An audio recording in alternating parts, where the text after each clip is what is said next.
2017년 특별교통집회. 하나님의 궁극적인 움직임 안에서 궁극적인 책임을 감당함. 4주 5일 아침의 누림. 히브리서 12장 2절.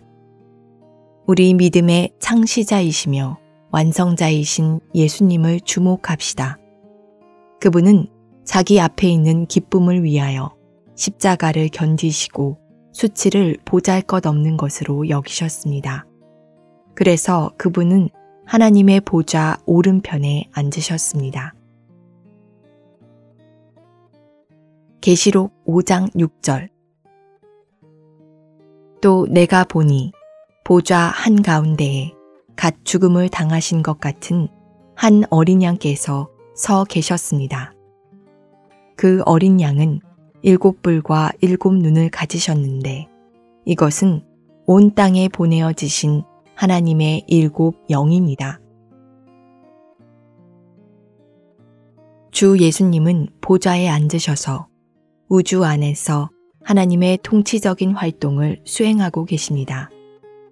7 눈, 곧 하나님의 7 영을 가지신 어린 양이신 그분은 하나님의 경륜을 성취하시기 위하여 하나님의 행정을 수행하고 계십니다. 오늘의 읽을 말씀.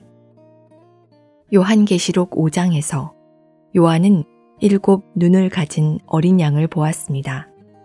이 사자 어린 양은 앉아있지 않고 서 계셨으며 그분의 7 눈은 번쩍였습니다. 이것은 그분의 일이 끝나지 않았음을 가리킵니다.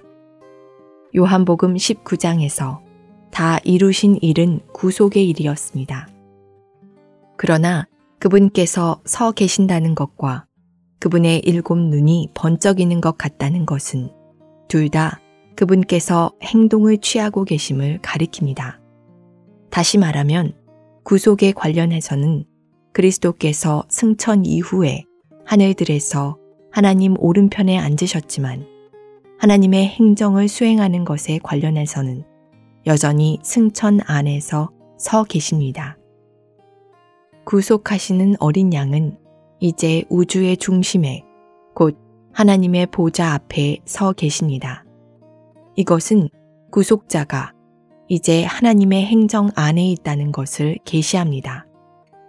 그분은 우주의 행정가로서 하나님의 경륜을 집행하고 계십니다.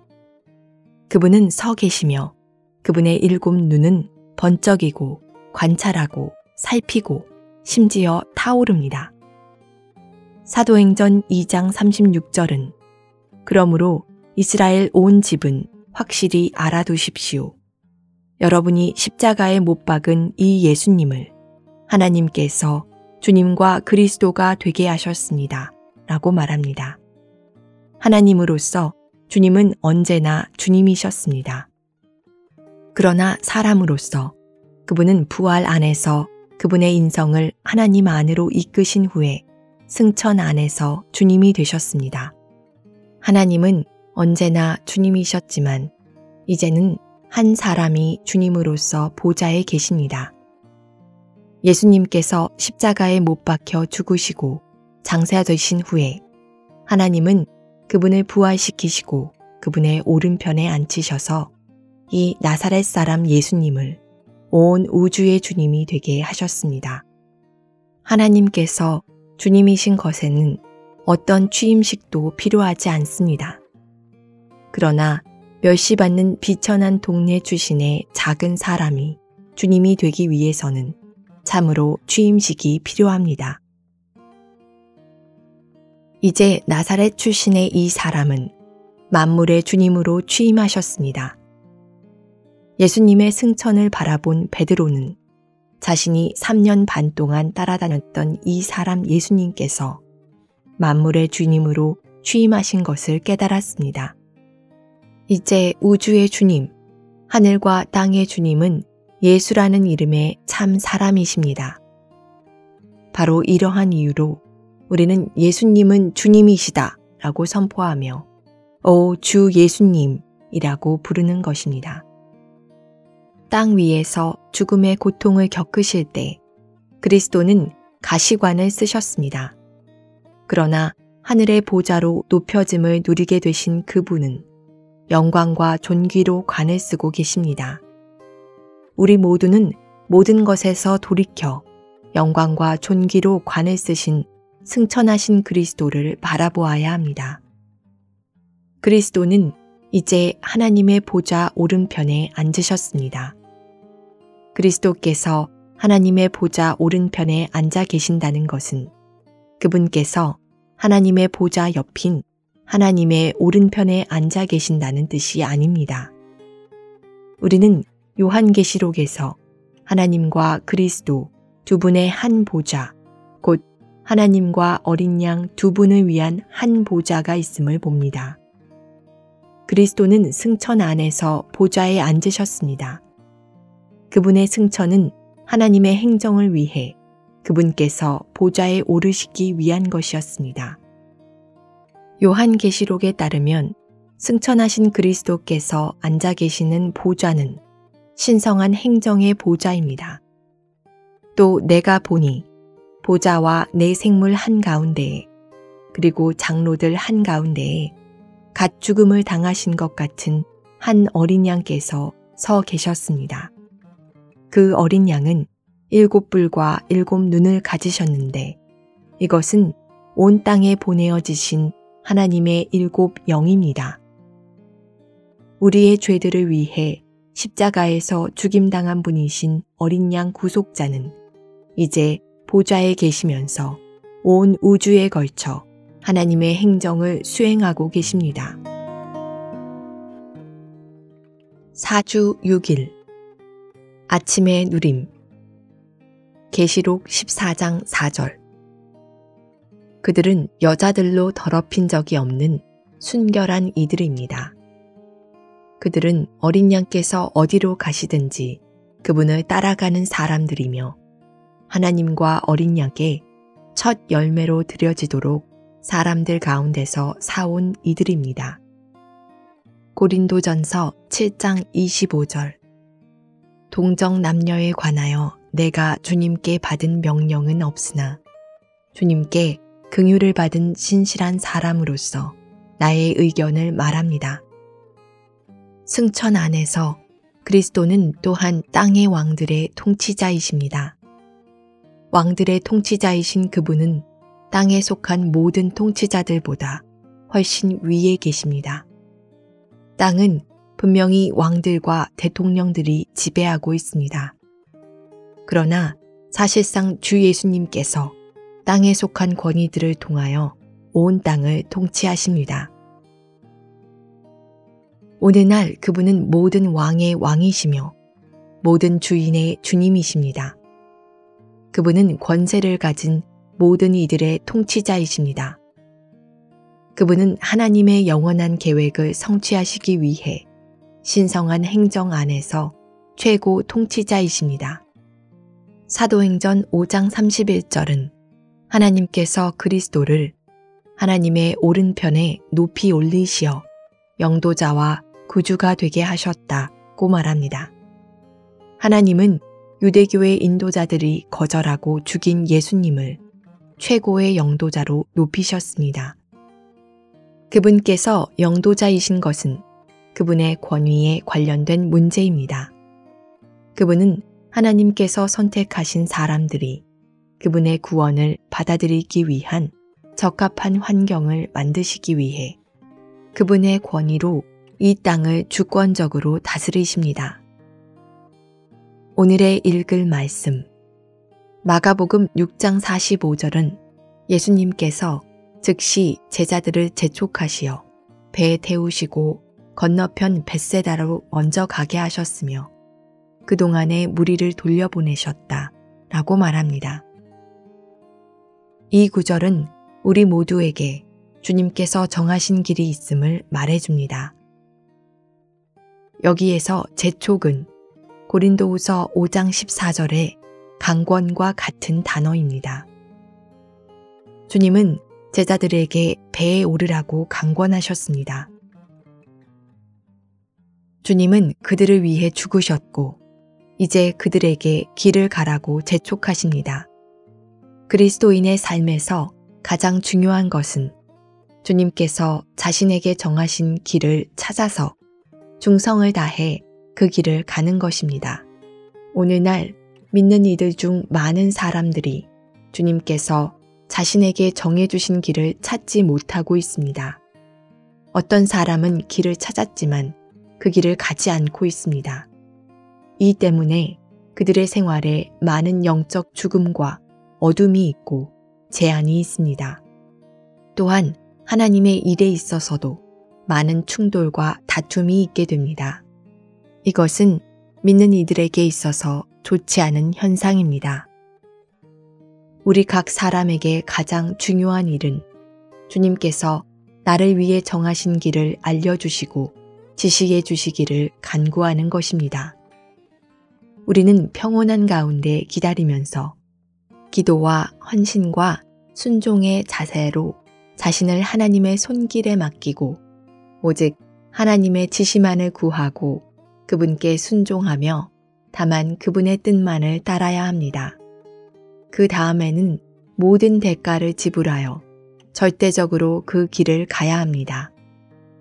경주란 무엇입니까? 경주란 서 있는 것이 아니고 편안하게 천천히 걷는 것도 아닙니다. 경주란 앞을 향하여 빨리 달려가는 것이고 가장 짧은 시간에 가장 먼 길을 달려가는 것, 즉 가장 빨리 달려가는 것입니다.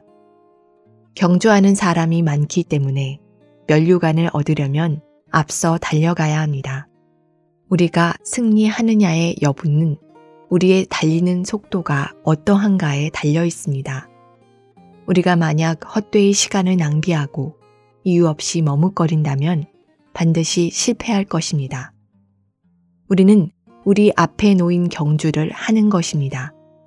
오직 하나의 길, 곧 우리 앞에 놓여 있는 길을 빨리 달려가는 것입니다. 우리는 자기가 좋아하는 길을 선택하여 달릴 수 없습니다. 우리는 하나님께서 우리 앞에 놓으신 길을 달려야 합니다. 운동장에서 달리기 시합을 하는데 누가 정해진 노선 밖으로 달리겠습니까? 경주자들은 단지 자신을 위해 정해진 노선 안에서 달릴 수 있을 뿐입니다. 동정 남녀가 결혼하지 않는 것에 대해서 사도는 주님께 받은 명령은 없었지만 그 다음 절에서 자신의 의견을 말했습니다. 사도는 주님께 긍휼을 받아 주님의 권익에 대해 친실했으며 참으로 주님과 하나였기 때문에 감히 이렇게 말할 수 있었습니다. 그의 의견은 주님의 갈망을 표현한 것이었습니다. 주님의 평가와 보상은 우리 일의 규모나 양과 관계가 없고 그분의 은사를 최대한으로 사용하는 우리의 신실함과 관계가 있습니다.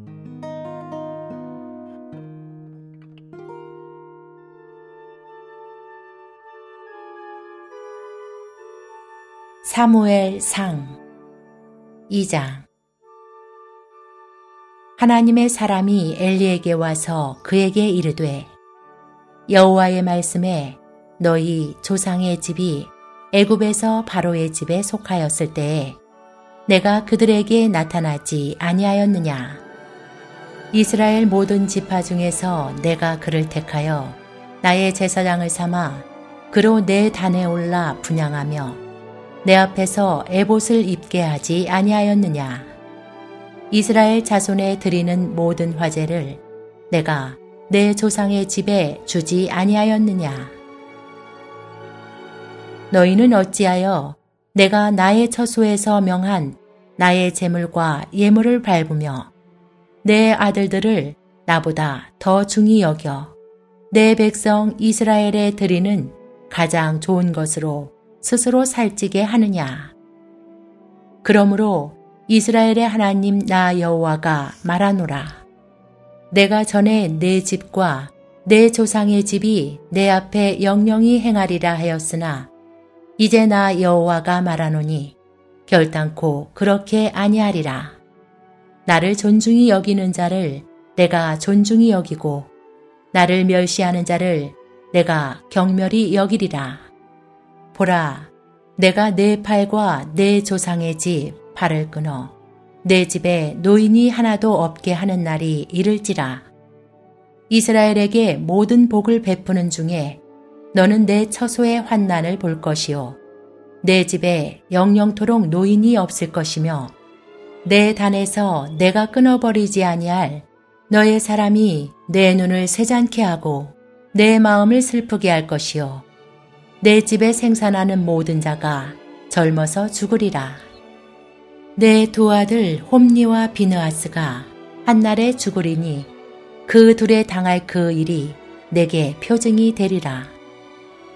내가 나를 위하여 충실한 제사장을 일으키리니 그 사람은 내 마음, 내 뜻대로 행할 것이라. 내가 그를 위하여 견고한 집을 세우리니 그가 나의 기름 부음을 받은 자 앞에서 영구히 행하리라. 내 집에 남은 사람이 각기 와서 은 한 조각과 떡 한 덩이를 위하여 그에게 엎드려 가로되 청하노니 내게 한 제사장의 직분을 맡겨 나로 떡 조각을 먹게 하소서 하리라 하셨다 하니라. 3장. 아이 사무엘이 엘리 앞에서 여호와를 섬길 때에는 여호와의 말씀이 희귀하여 이상이 흔히 보이지 않았더라. 엘리의 눈이 점점 어두워가서 잘 보지 못하는 그때에 그가 자기 처소에 누웠고 하나님의 등불은 아직 꺼지지 아니하였으며 사무엘은 하나님의 궤에 있는 여호와의 전안에 누웠더니 여호와께서 사무엘을 부르시는지라. 그가 대답하되 내가 여기 있나이다 하고 엘리에게로 달려가서 가로되 당신이 나를 부르셨기로 내가 여기 있나이다. 가로되 나는 부르지 아니하였으니 다시 누우라. 그가 가서 누웠더니 여호와께서 다시 사무엘을 부르시는지라. 사무엘이 일어나서 엘리에게로 가서 가로되 당신이 나를 부르셨기로 내가 여기 있나이다. 대답하되 내 아들아 내가 부르지 아니하였으니 다시 누우라 하니라. 사무엘이 아직 여호와를 알지 못하고 여호와의 말씀도 아직 그에게 나타나지 아니한 때라. 여호와께서 세 번째 사무엘을 부르시는지라. 그가 일어나서 엘리에게로 가서 가로되 당신이 나를 부르셨기로 내가 여기 있나이다. 엘리가 여호와께서 이 아이를 부르신 줄을 깨닫고 이에 사무엘에게 이르되 가서 누웠다가 그가 너를 부르시거든 내가 말하기를 여호와여 말씀하옵소서 주의 종이 듣겠나이다 하라. 이에 사무엘이 가서 자기 처소에 누우니라. 여호와께서 임하여 서서 전과 같이 사무엘아 사무엘아 부르시는지라. 사무엘이 가로되 말씀하옵소서 주의 종이 듣겠나이다. 여호와께서 사무엘에게 이르시되 보라 내가 이스라엘 중에 한 일을 행하리니 그것을 듣는 자마다 두 귀가 울리리라. 내가 엘리의 집에 대하여 말한 것을 처음부터 끝까지 그날에 그에게 다 이루리라. 내가 그 집을 영영토록 심판하겠다고 그에게 이른 것은 그의 아는 죄악을 인함이니 이는 그가 자기 아들들이 저주를 자청하되 금하지 아니하였음이니라. 그러므로 내가 엘리의 집에 대하여 맹세하기를 엘리 집의 죄악은 제물이나 예물로나 영영이 속함을 얻지 못하리라 하였노라.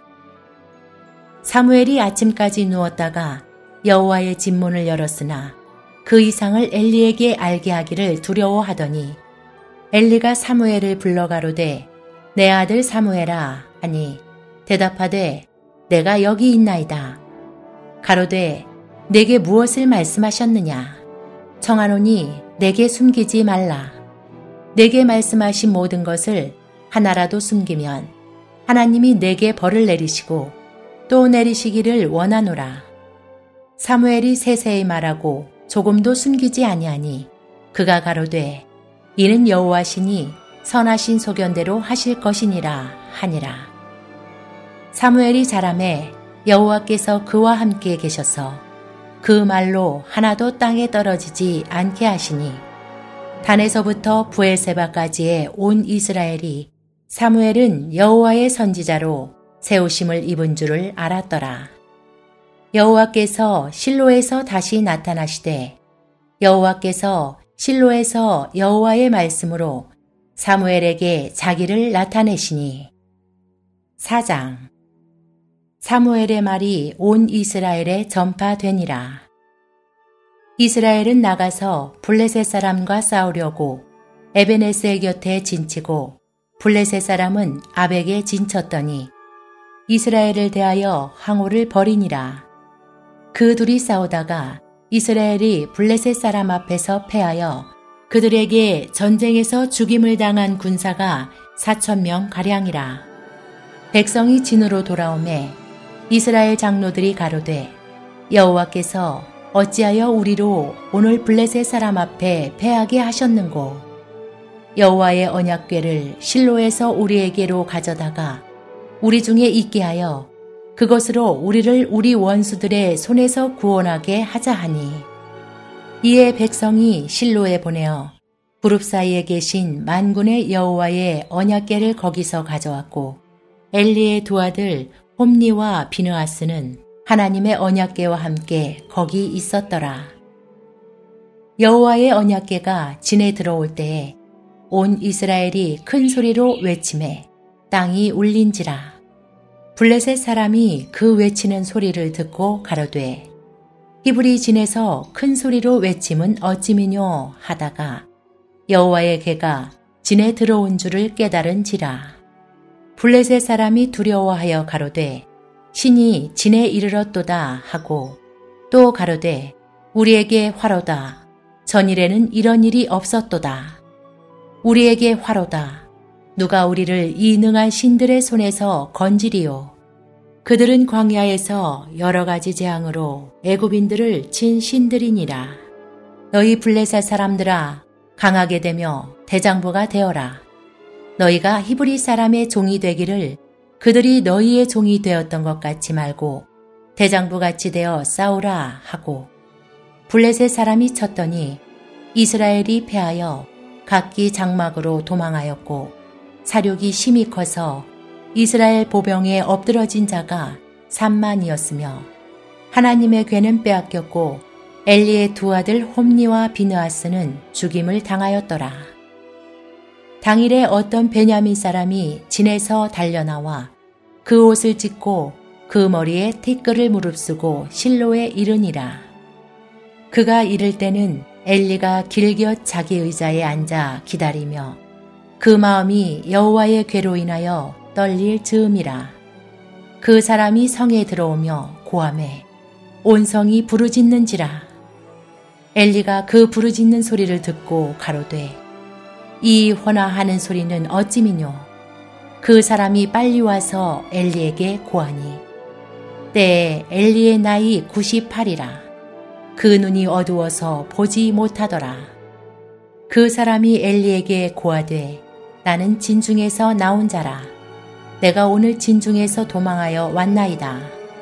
엘리가 가로되 내 아들아 일이 어찌 되었느냐. 소식을 전하는 자가 대답하여 가로되 이스라엘이 블레셋 사람 앞에서 도망하였고 백성 중에는 큰 사륙이 있었고 당신의 두 아들 홈니와 비느하스도 죽임을 당하였고 하나님의 궤는 빼앗겼나이다. 하나님의 궤를 말할 때에 엘리가 자기 의자에서 자빠져 문 곁에서 목이 부러져 죽었으니 나이 많고 비둔한 연고라. 그가 이스라엘 사사가 된 지 40년이었더라. 그의 며느리 비느하스의 아내가 잉태하여 산기가 가까웠더니 하나님의 궤 빼앗긴 것과 그 시부와 남편의 죽은 소문을 듣고 갑자기 아파서 몸을 굽으려 해산하고 죽어갈 때에 곁에 섰던 여인들이 그에게 이르되 두려워 말라. 내가 아들을 낳았다 하되 그가 대답지도 아니하며 관념치도 아니하고 이르기를 영광이 이스라엘에서 떠났다 하고 아이 이름을 이가봇이라 하였으니 하나님의 궤가 빼앗겼고 그 시부와 남편이 죽었음을 인함이며 또 이르기를 하나님의 궤를 빼앗겼으므로 영광이 이스라엘에서 떠났다 하였더라.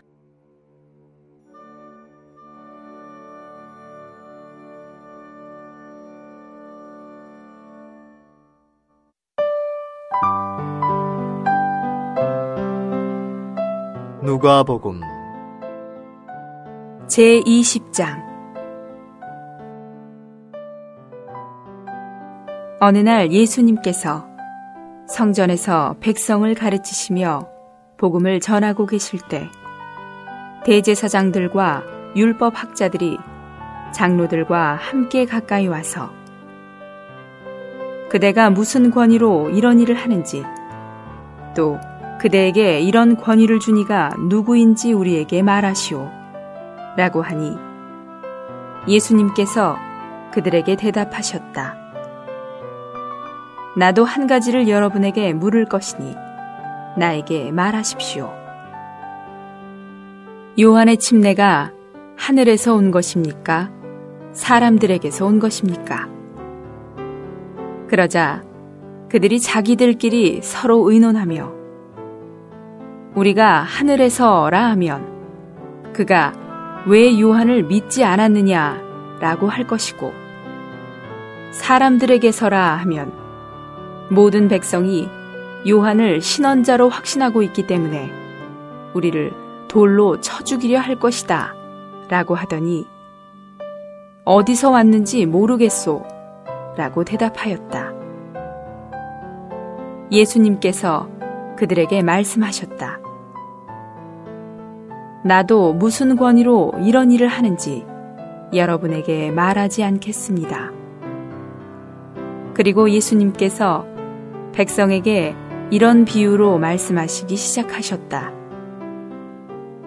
어떤 사람이 포도원을 만들어서 농부들에게 세를 주고 오랫동안 타국에 가 있다가 포도철이 되자 한 노예를 농부들에게 보내어 포도원의 소출을 바치도록 하였으나 농부들이 그를 때려서 빈손으로 돌려보냈습니다. 주인이 다시 다른 노예를 보냈으나 농부들이 그도 때리고 모욕하여 빈손으로 돌려보냈습니다. 그래서 주인이 다시 세 번째 노예를 보냈으나 농부들이 그에게도 상처를 입혀 내던졌습니다. 그러자 포도원 주인이 어떻게 할까? 내 사랑하는 아들을 보내야겠다. 아마 그들이 이 아들은 존중할 것이다 라고 하였지만 농부들은 그 아들을 보자 서로 의논하며 이 사람은 상속자이니 그를 죽여 그의 유업이 우리의 것이 되게 하자 라고 하고 그를 포도원 밖에 내던지고 죽였습니다. 그러면 포도원 주인이 그들을 어떻게 하겠습니까? 주인이 와서 그 농부들을 진멸하고 포도원을 다른 사람들에게 줄 것입니다. 사람들이 이 말씀을 듣고 그런 일이 없기를 바랍니다 라고 하니 예수님께서 그들을 바라보시며 말씀하셨다. 그렇다면 성경에 건축자들이 버린 돌이 모퉁이의 머릿돌이 되었습니다 라고 기록된 것은 무슨 뜻입니까? 그 돌 위에 떨어지는 사람마다 깨어져 산산조각이 날 것이며 그 돌이 누구 위에든지 떨어지면 그를 가루로 만들어 겨같이 흩을 것입니다. 그러자 율법 학자들과 대제사장들은 이 비유가 자기들을 두고 하신 말씀인 줄 알고 즉시 손을 대어 예수님을 붙잡으려 하였으나 그들은 백성을 두려워하였다. 그래서 그들은 예수님을 자세히 지켜보고 있다가 의인으로 가장한 첩자들을 보내어 예수님의 말씀을 꼬투리 잡아 그분을 총독의 통치와 권위 아래 넘기려고 하였다. 첩자들이 예수님께 선생님은 올바르게 말씀하시고 가르치시며 사람을 외모로 받아들이지 않으시고 참되게 하나님의 길을 가르치시는 줄을 우리가 압니다. 우리가 가이사에게 세금을 바치는 것이 옳습니까? 옳지 않습니까? 라고 물으니 예수님께서 그들이 간교한 것을 알아차리시고 데나리온 하나를 나에게 보이십시오. 그 돈에 있는 형상과 새겨진 글이 누구의 것입니까? 라고 하시자 그들이 가이사의 것입니다. 라고 하였다. 그러자 예수님께서 그들에게 말씀하셨다. 그러면 가이사의 것은 가이사에게, 하나님의 것은 하나님께 돌려드리십시오. 그들은 백성 앞에서 예수님의 말씀을 꼬투리 잡을 수 없었을 뿐만 아니라 오히려 그분의 대답에 놀라 입을 다물고 말았다. 부활이 없다고 주장하는 사두개인들 가운데 몇 사람이 다가와서 예수님께 물었다. 선생님, 모세가 우리에게 써준 글에는 어떤 사람의 형이 아내와 살다가 자식이 없이 죽는다면 그의 동생이 그 아내를 취하여 형을 위해 후손을 낳아주어야 합니다. 라고 하였습니다. 7 형제가 있었는데 첫째가 아내를 취하였다가 자식이 없이 죽었고 둘째도 셋째도 그 여자를 취하였으며 7이 모두 그렇게 하였지만 자식을 남기지 못한 채 죽었고 마침내 그 여자도 죽었습니다. 그렇다면 7이 모두 그 여자를 아내로 취하였으니 부활의 때에 그 여자는 누구의 아내가 되겠습니까? 예수님께서 그들에게 말씀하셨다. 이 시대의 아들들은 장가도 가고 시집도 가지만 죽은 사람들 가운데서 부활하여 저 시대를 얻기에 합당하다고 인정되는 사람들은 장가도 가지 않고 시집도 가지 않으며 다시 죽지도 않는데, 왜냐하면 그들이 천사들과 같고 하나님의 아들들, 곧 부활의 아들들이기 때문입니다. 죽은 사람들이 살아난다는 것은 모세도 가시나무 떨기에 관한 부분에서 밝혔는데, 그는 그때 주님을 아브라함의 하나님, 이삭의 하나님, 야곱의 하나님이라고 불렀습니다. 하나님은 죽은 사람들의 하나님이 아니시라 산 사람들의 하나님이십니다. 왜냐하면 하나님께는 이들 모두가 살아있기 때문입니다. 그러자 율법 학자들 가운데 몇 사람이 말하였다. 선생님 말씀을 잘하셨습니다. 그 후에 그들은 더 이상 아무것도 감히 예수님께 질문하지 못하였다. 예수님께서 그들에게 말씀하셨다. 사람들이 그리스도를 다윗의 자손이라고 하는 것은 어떻게 된 것입니까? 다윗 자신이 시편에서 말하였습니다. 주님께서 나의 주님께 내가 너의 원수들을 너의 발 받침대로 둘 때까지 나의 오른편에 앉아 있어라 라고 말씀하셨습니다. 다윗이 그리스도를 주님이라고 부르는데 어떻게 그리스도께서 다윗의 자손이 되시겠습니까? 온 백성이 말씀을 듣고 있을 때에 예수님께서 제자들에게 말씀하셨다. 율법 학자들을 조심하십시오. 그들은 긴 겉옷을 입고 다니기를 좋아하고 시장에서는 인사받는 것을, 회당에서는 높은 자리를, 잔치에서는 첫 자리를 좋아합니다. 그들은 과부의 가산을 삼키고도 꾸며서 길게 기도하는 사람들입니다. 이런 사람들은 더 엄한 심판을 받을 것입니다.